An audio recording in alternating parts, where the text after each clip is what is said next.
I would like to sincerely apologize for everything I've ever said.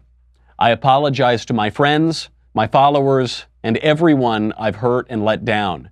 I should never have said those things that I said, but I did say them.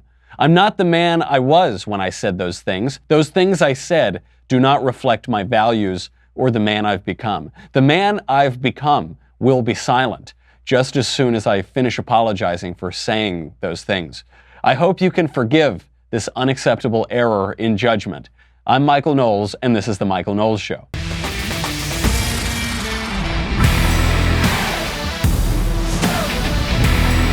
It just occurred to me that if I were to stay silent for the rest of my show, this would be very in keeping with my #1 best-selling political tome, Reasons to Vote for Democrats, A Comprehensive Guide.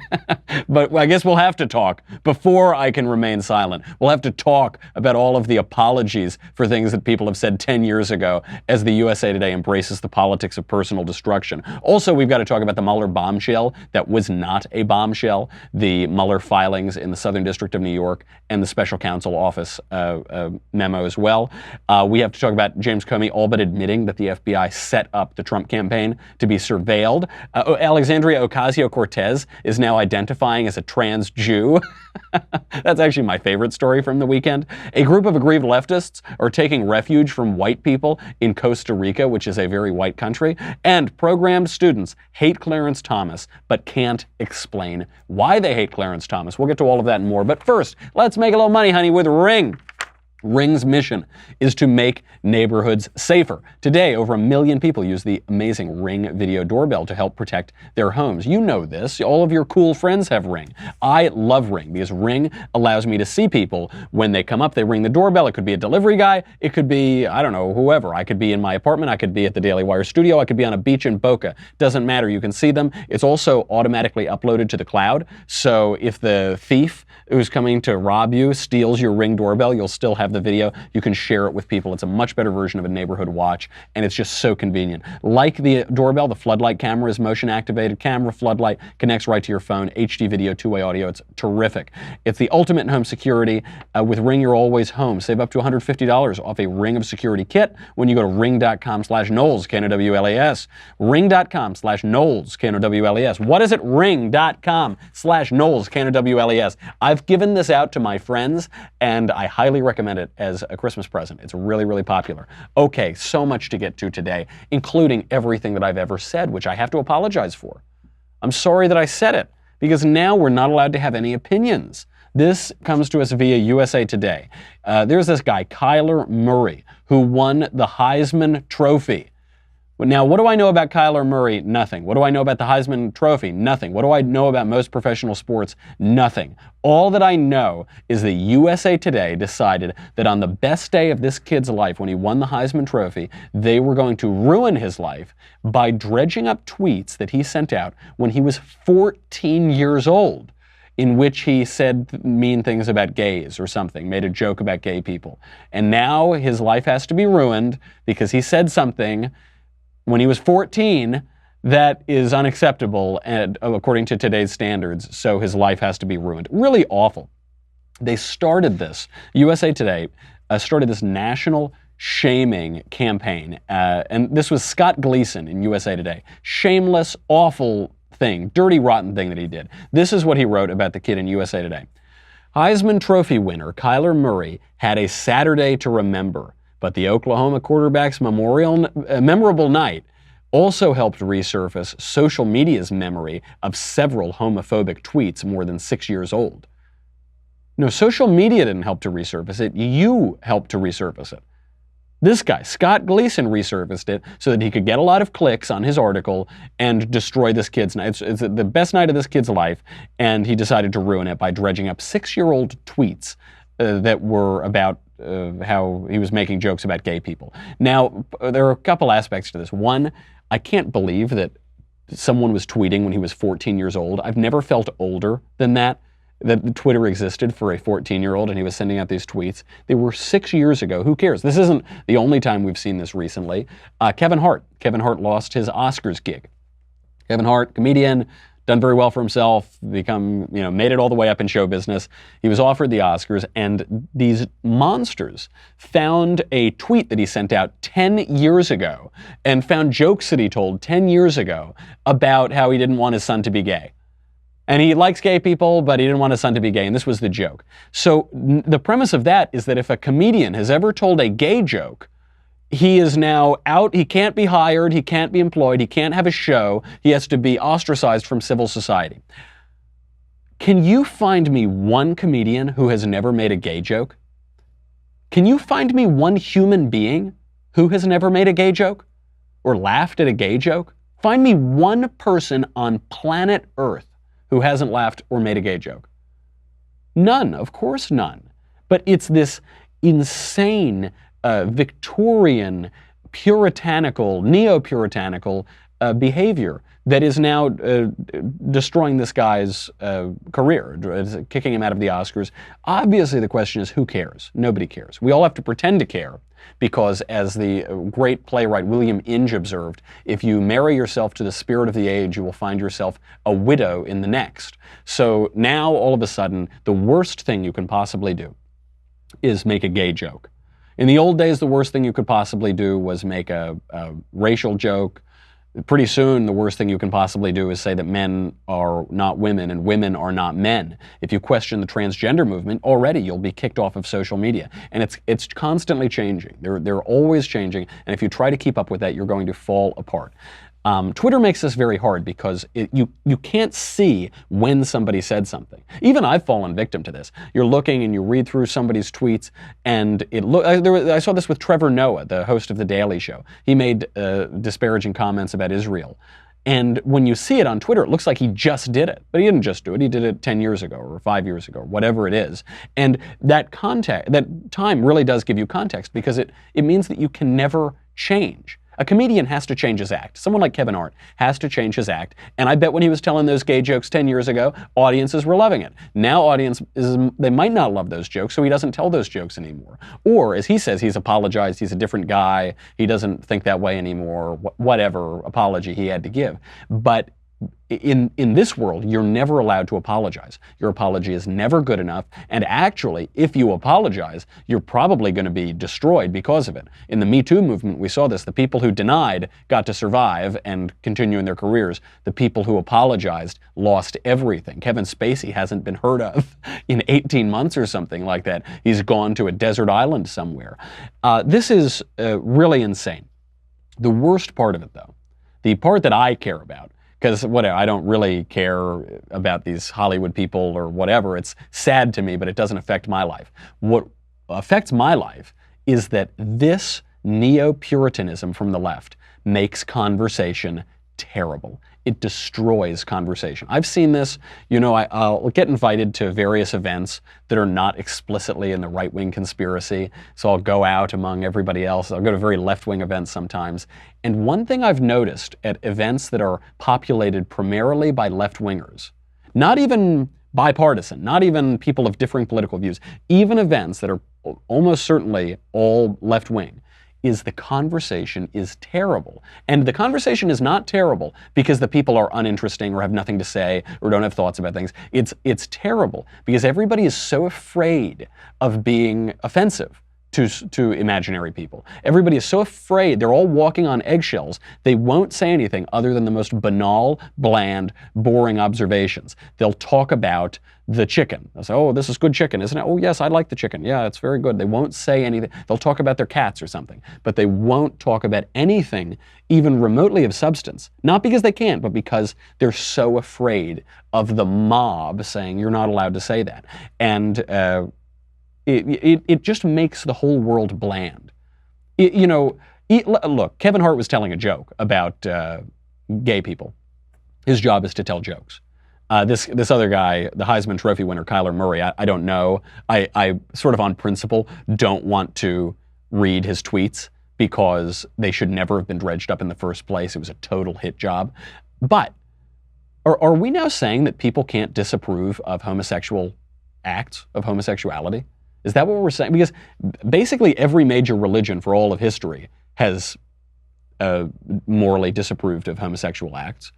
We now have a culture that actually disapproves of moral opprobrium, period. And at various points throughout all of history, there has been various tolerance of homosexual acts for a period, and I believe in Renaissance Italy, the phrase il modo italiano, the Italian way, referred explicitly to gay sex in different parts. So there have been obviously variously tolerant societies.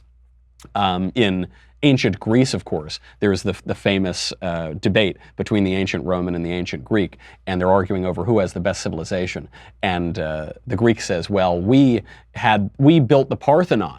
And the Roman says, well, that's true, but we built the Colosseum. And then the Greek says, yeah, well, we invented souvlaki. That's delicious. He said, well, that's true, the Roman says, but we invented pizza. Okay. And then the Greek says, yes, well, I've got the trump card. We invented sex. And the Roman says, yes, but we opened it up to women. And this, obviously throughout the ancient world, they're all fine.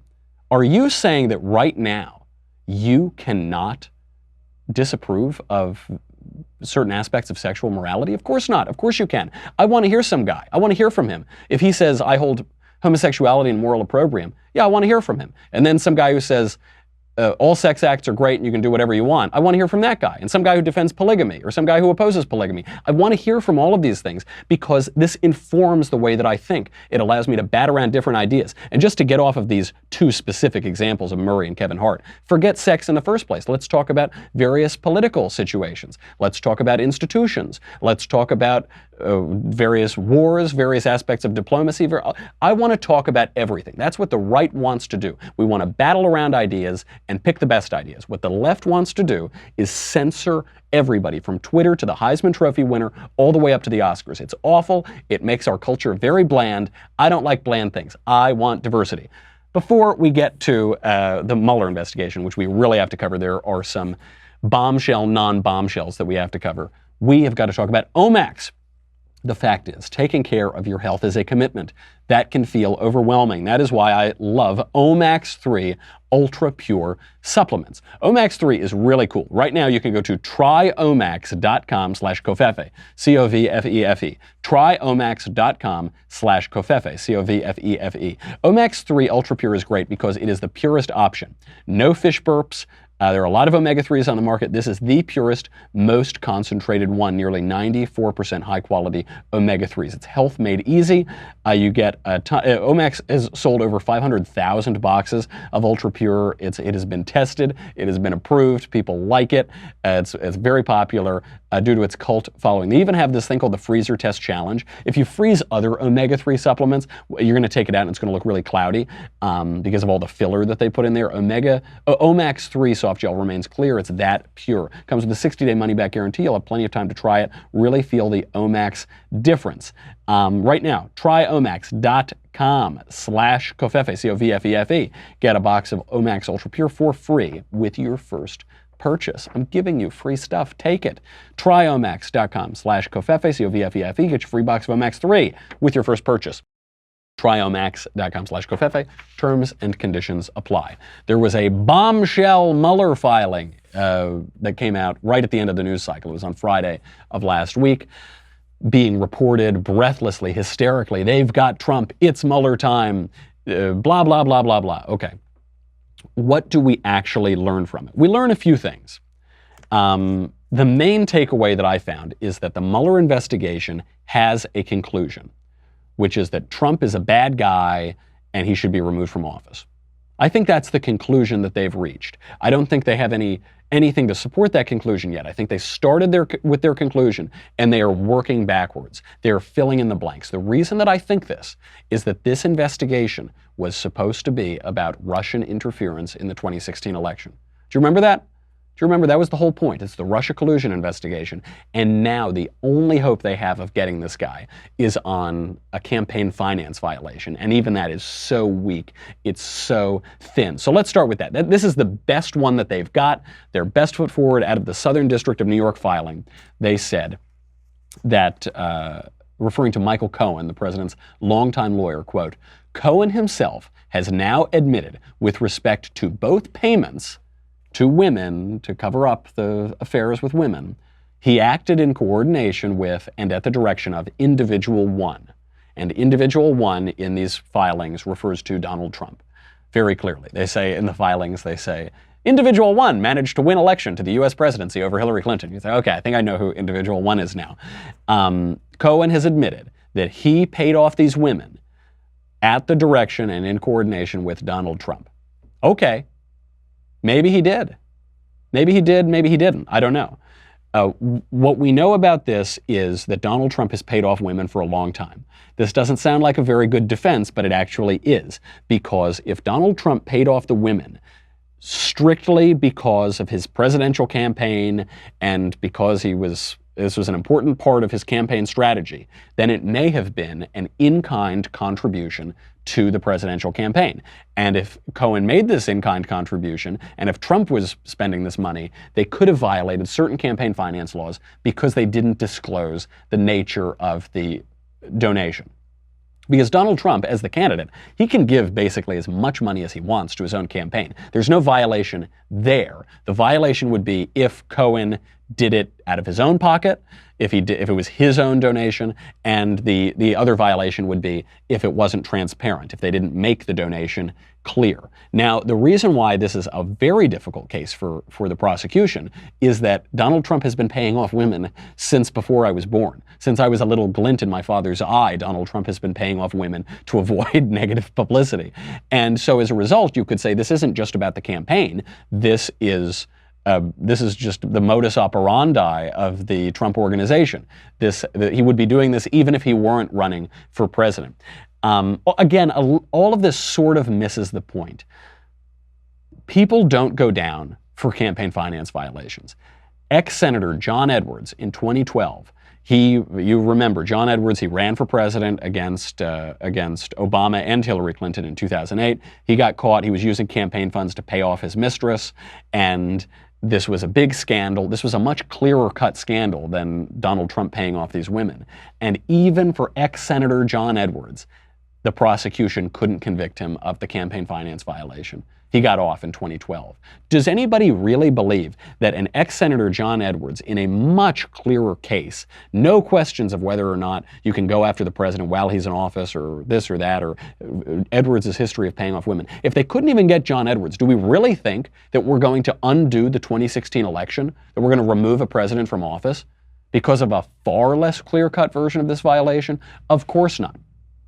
But what else about campaign finance? They went after Dinesh D'Souza. When Barack Obama was president, they went after Dinesh D'Souza for giving an extra $30,000 to his friend, Wendy Long, a candidate for Senate from New York who was never, ever going to win. I was working races during that time. He gave a little extra money to her. It obviously made no difference.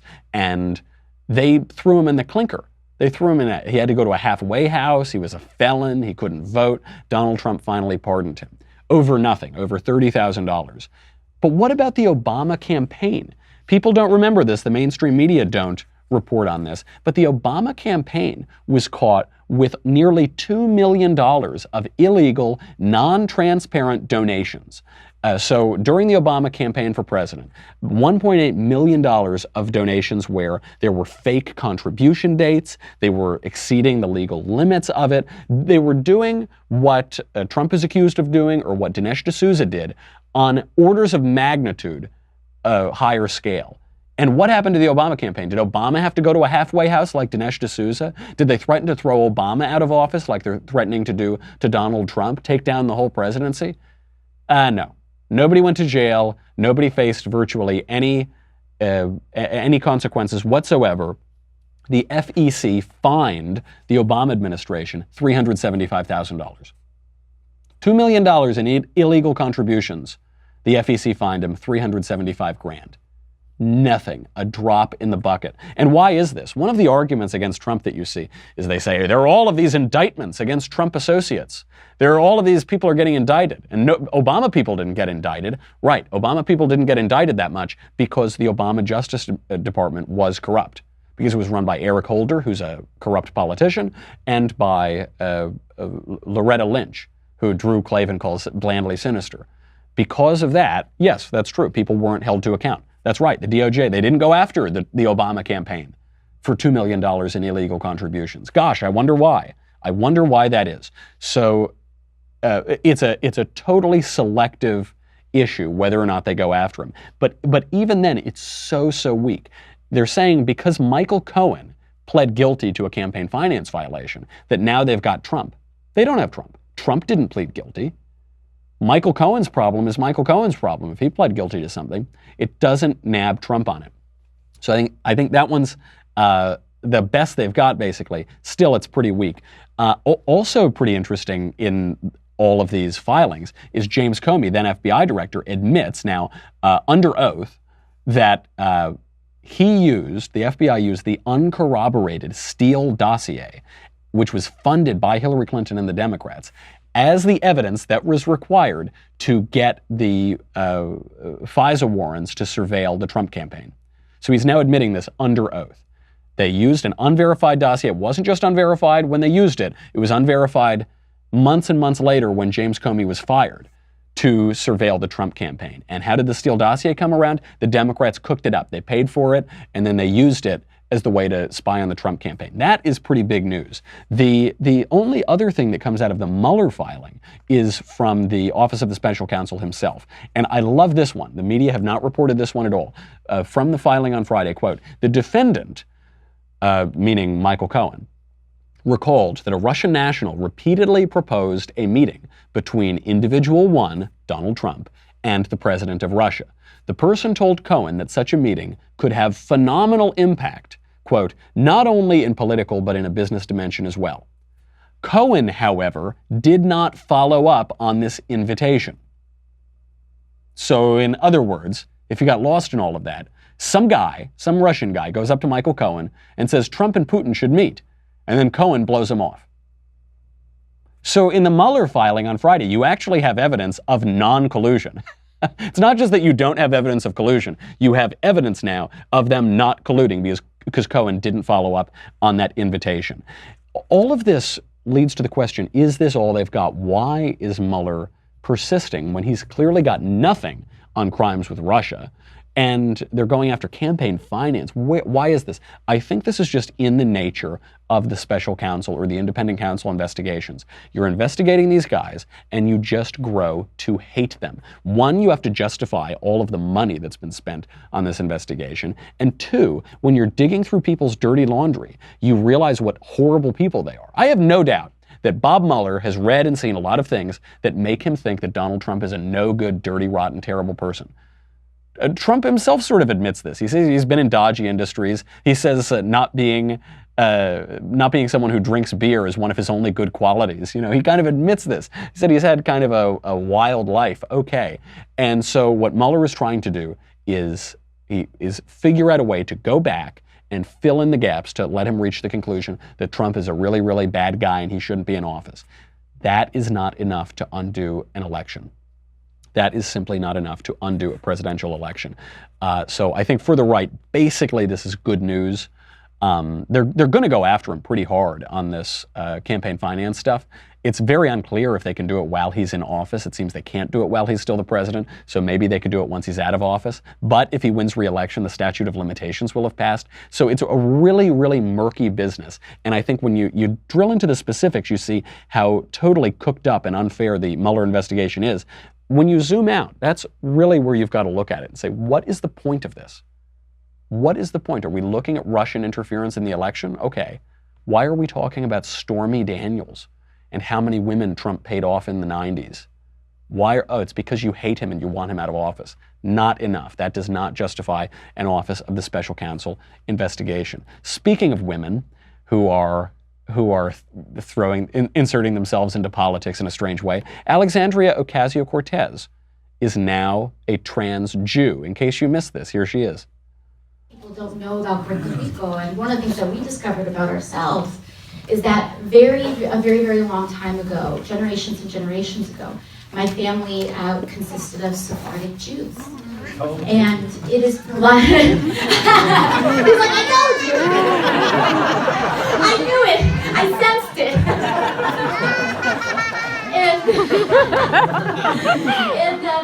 and the story goes is during the Spanish Inquisition, So many people were forced to convert on the exterior to Catholicism, but on the interior continued to practice their faith, continued to be who they were, even though they were pressured to not be that on the outside world. It's never occurred to me that Alexandria Ocasio-Cortez might be a Jew. I've never had so anti-Semitic a thought in my life as to accuse the Jews of being the people of Alexandria Ocasio-Cortez.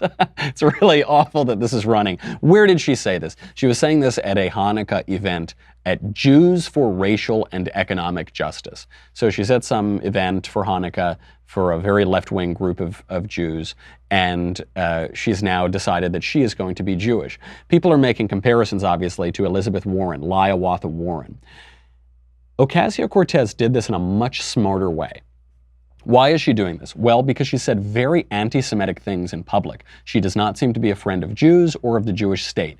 She referred to Israel as an apartheid state, I believe, or at least implied as much. She referred to the Jewish occupation of Palestine. Palestine, of course, being the fictional country to the east of Narnia and to the west of Wakanda.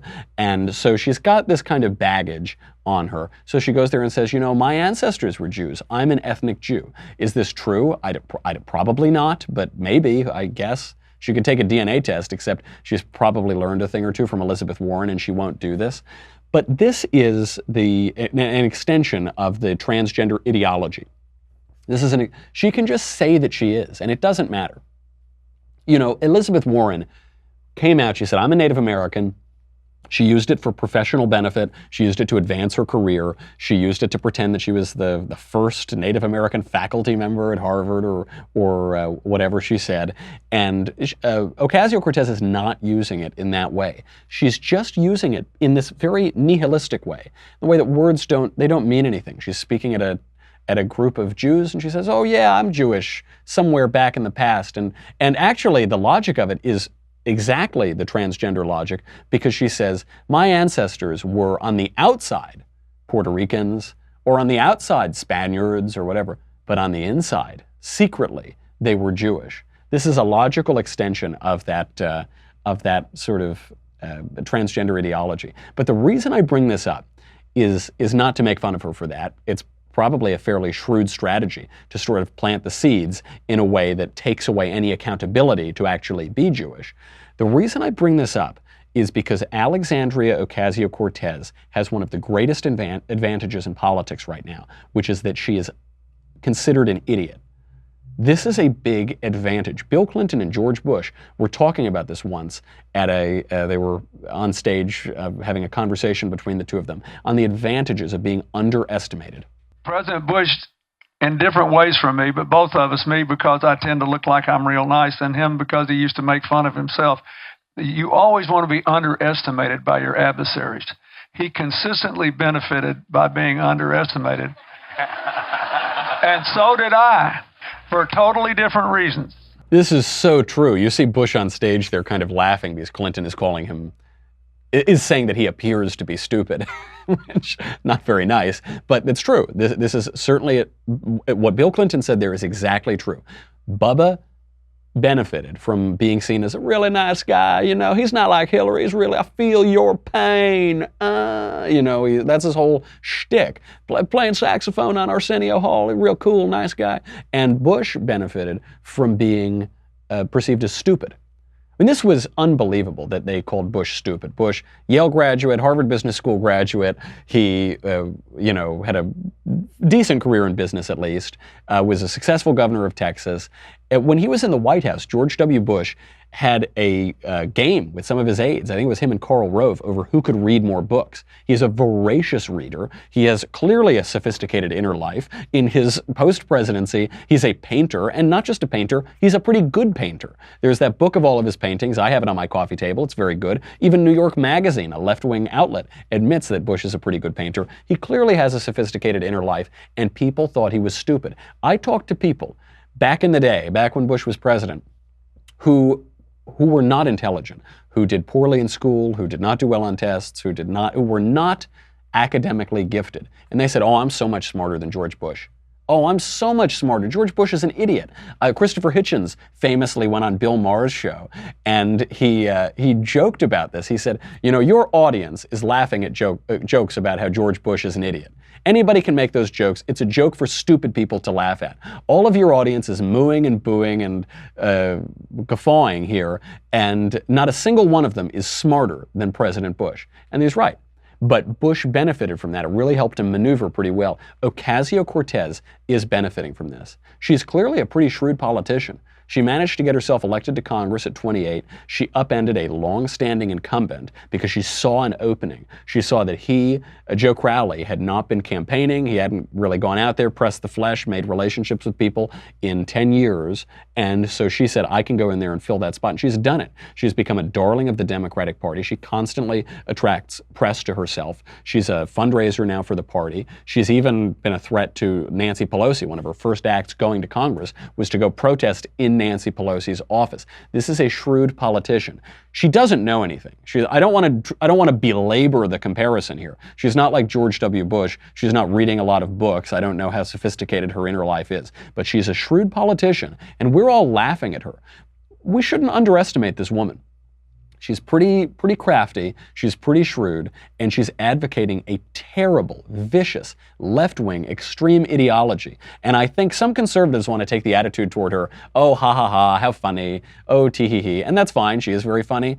We do that at our own peril. We should take this woman seriously in many ways, because she's been able to advance herself and her profile, and we'll see if she'll be able to advance her agenda in Congress. I suspect she probably will. Conservatives did this with Bernie Sanders a while ago. Bernie Sanders is a failure in his private life. He basically never held a job until he got elected to office and went on the government dole. He's a Looney Tune from Vermont, a socialist.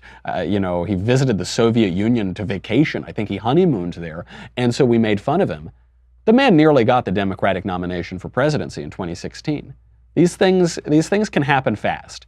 These extreme political swings can happen very fast. So we should watch out for her. Trans Jew Alexandria Ocasio-Cortez. Who knows? She might be identifying as a senator soon. She might be identifying as a presidential candidate if we don't watch it. So we've got to pay attention.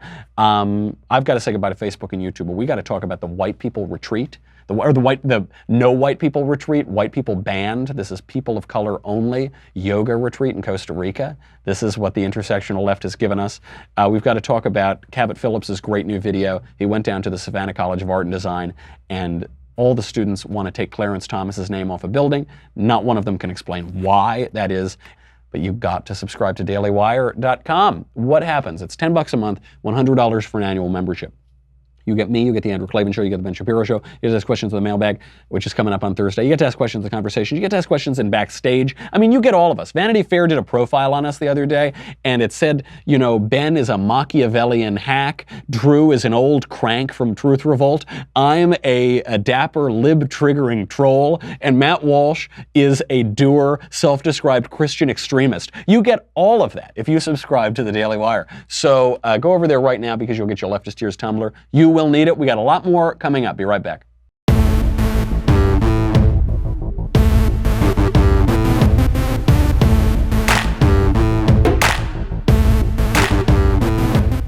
Do you hate white people? Do you not want to be around white people anymore? Then head on down to the majority white country of Costa Rica. Here is the No White People Allowed Vacation from the Whites retreat in Costa Rica. Alexis Bromley is from Nebraska. She needed a break from white people. In Omaha, it's very segregated. It can be very isolating if you're a person of color. It's hard in Nebraska because it's a red state. And so you just don't know who you interact with on a daily basis, if they believe that you're lesser, if you're inferior, and how that in turn can affect me. She says the current political climate has only made these feelings worse. So she decided to go on a Women of Color healing retreat in Costa Rica. Hi, such beautiful smiles. Thank you guys so much for coming. My blackness is bold. My blackness is uninhibited. My blackness is strength. My whiteness is beige. My tanness is oily. My whiteness is swarthy. I don't know, I could go on and on. I love the argument that she makes. The woman there, she says, I live in Nebraska, and Nebraska is really segregated and isolating. So what I decided to do is segregate and isolate myself by going to Costa Rica and being away from all those damned white people. The retreat, obviously, it bans white people. Who was it founded by? I'll give you 5 seconds. Just describe to me the sort of person who would found this retreat. You got 5, 4, 3, 2, 1. If you didn't name a silly named hipster from Brooklyn as the founder of this retreat, you haven't been watching this show close enough. This was obviously founded by a sillily named hipster from Brooklyn, now living in Costa Rica. Her name is Satya X. That's her name, Satya X. And what do they do at this retreat? They do a lot of yoga, proving Matt Walsh correct that yoga is just pure paganism, purely occultish ritual. But there's a great irony here because they're leaving America and they're going to, which is, you know, how white is America? It's only about 50% white, 60% white, maybe at most. They go to Costa Rica, which is 83.4% white and mestizo. That's the percentage of the population. Blacks comprise or constitute 7% of the population. It's 2.4% Indian, 0.2% Asian. So they go to a very, very, very white place, and they won't allow any white people to be there, and they just focus on how beautiful they are. Listen to how condescending that woman was at the beginning of that clip. You saw she said, look at all these beautiful smiles. Wow. Look, like she's talking to them like they're 3-year-olds. How infantilizing is that? It's so, I mean, this is the real danger of this racial intersectional ideology, is that it's so infantilizing when they say that speech becomes violence, when they say that we need to separate, we need to resegregate the races because people of color can't even bear to be around white. Yes, they can. You can bear it. It's fine. Everybody can bear it. You can bear speech. We can all bear speech. We can all be around people who are different from us. We can all be around people who look different from us. It's okay. You will be fine. You're not an infant. It's what I think it was Michael Gerson in the Bush administration referred to as the soft bigotry of low expectations. That's what you're seeing, and you're seeing it from people who are coming out of the most absurd, elitist, white hipster culture. Because that's what this is. This sort of thing, leaving your country, leaving your job for a little while, going to a tropical place and doing yoga and just thinking about yourself all the time and turning in on yourself and how special you are and how wonderful you are. That is the epitome of white hipster left-wing Brooklyn culture. That's what it is. So I'm not surprised at all that it was a Brooklyn hipster who founded the whole thing. It is such an irony, though, this awful selfishness. How do you get out of it? I think the way that we get out of this awful culture of intersectionality is we stop thinking about ourselves so much. A man wrapped up in himself makes a very small package indeed. Stop thinking about yourself. Stop thinking about your skin color. Stop thinking about how beautiful you are. Stop thinking about how special you are. Stop thinking about how people are mean to you and they're not fair and it's just not fair. Stop thinking about yourself and start thinking about other things. Start thinking about how can I make my community a better place? How can I make my culture a little bit better? How can I make my country better? What can I do for my family and my friends and my people in my country? And how can I be a productive member of society? Think about that. Think about what you can do. Not what everyone else can do for you and how you are just by being in the world. You will be happier. I promise you. I promise you will be happier. When you just sit around and think about yourself all day, you will become despairing, depressed, and miserable. But if you do something out in the world, you won't be. I think this has a lot to do with why millennials are so depressed, why they're anxious, why they're miserable, why rates of anxiety and depression drugs are skyrocketing, is because all we're doing is sitting around thinking about ourselves and thinking about our skin, and thinking about how beautiful our smile is. Stop it. Stop it. That is the definition of decadence. This is why decadence and exorbitant luxury can make people miserable. It's because you're just so focused in on yourself. The world is a bright, beautiful place with a lot of diversity, with a lot of beautiful people who are black and who are white and who are this color and who have different ideas and who have this thought about religion and sexuality and comedy and who have a different thought, and embrace the diversity. It's a nice thing.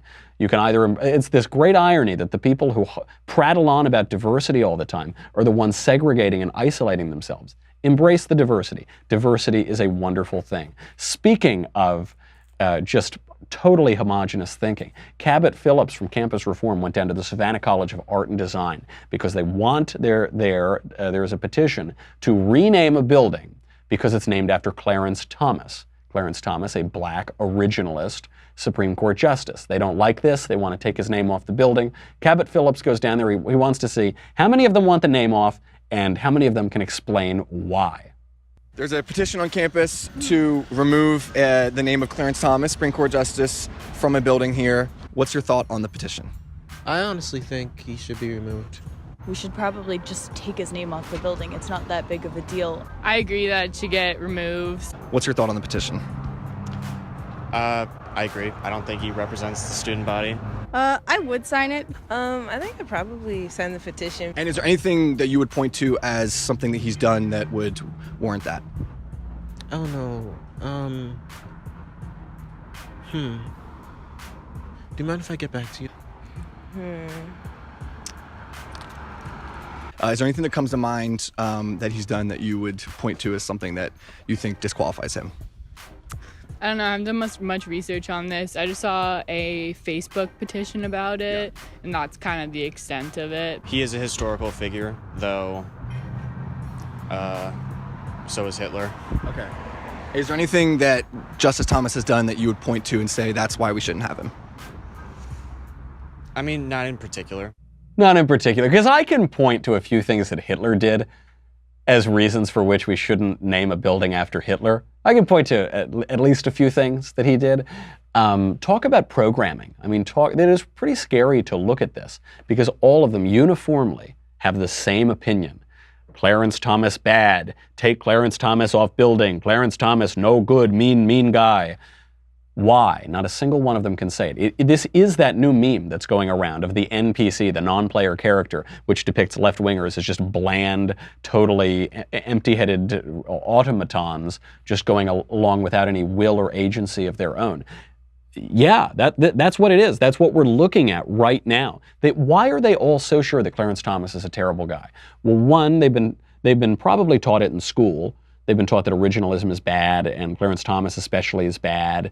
They've probably been taught that without any explanation of why exactly that is. But the other, and that person at the end said that there had been a petition on Facebook, and probably what happens is somebody sees a petition on Facebook, they see that their friends like the petition, and then they just decide, based on that social proof, that they are going to agree with that position as well, even though they don't know the opinion itself. There is a lot of mobbing that goes on, which is in part because of social media, and it's in part because of the nature of politics on campus and for millennials. Really scary stuff.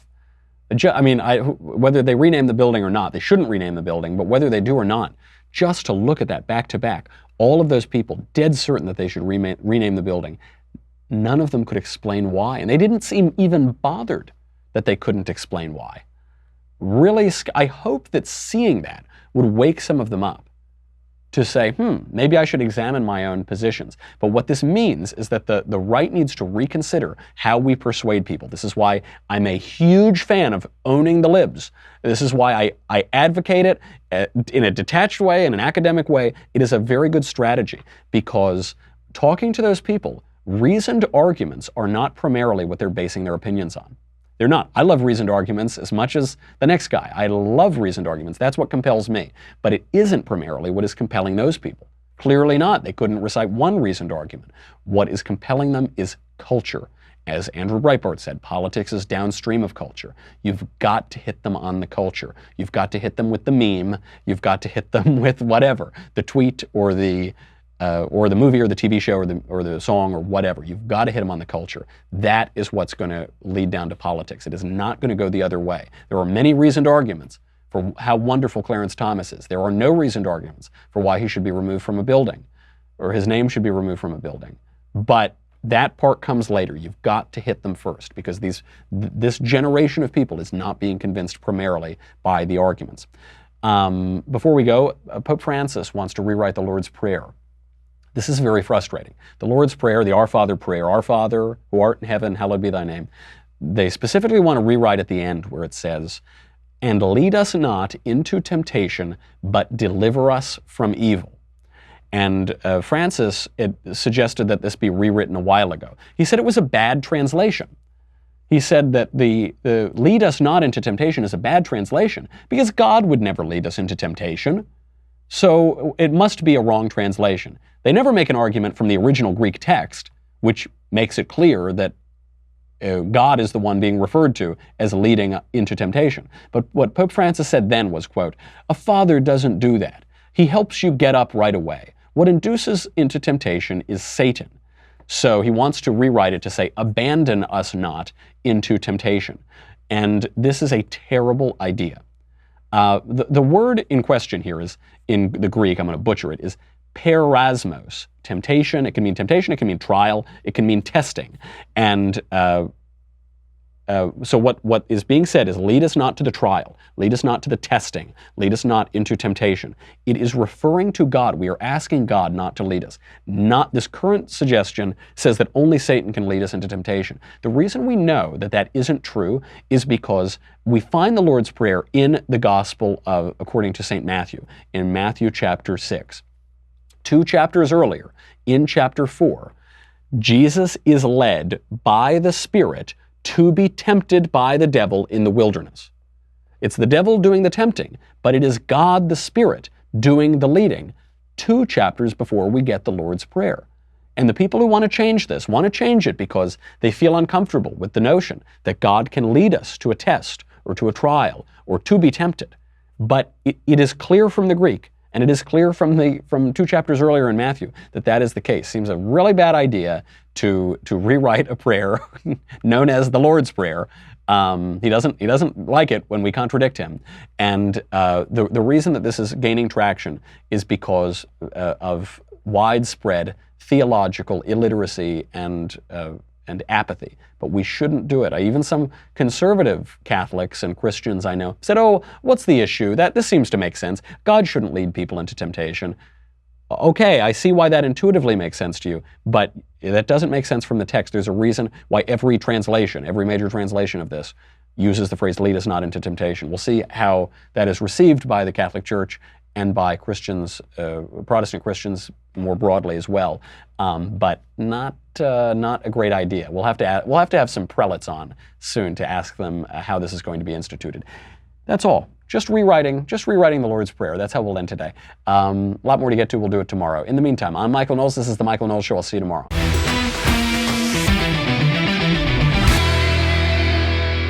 The Michael Knowles Show is produced by Senia Villarreal. Executive producer, Jeremy Boring. Senior producer, Jonathan Hay. Our supervising producer, Mathis Glover. And our technical producer is Austin Stevens. Edited by Jim Nickel. Audio is mixed by Mike Coromina. Hair and makeup is by Jesua Olvera. The Michael Knowles Show is a Daily Wire Forward Publishing production. Copyright Forward Publishing 2018.